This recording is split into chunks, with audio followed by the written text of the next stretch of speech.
lek masih proses banyak gagale iku semangatnya kadang iso menurun teman-teman. Iki aku ngalami dhewe. Pokoknya proses gagal, 1 kali, 2 kali gagal, 3 kali gagal, iku semangatnya menurun.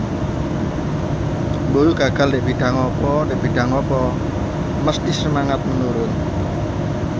Masih kayak kalian paling umpamane yo proses dek apa ngono sing kok senengi ya, iku gagal sekali, 2 kali, 3 kali, mesti semangat itu menurun.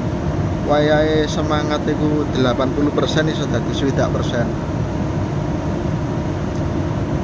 Aku pernah ngalami ngono iku teman-teman.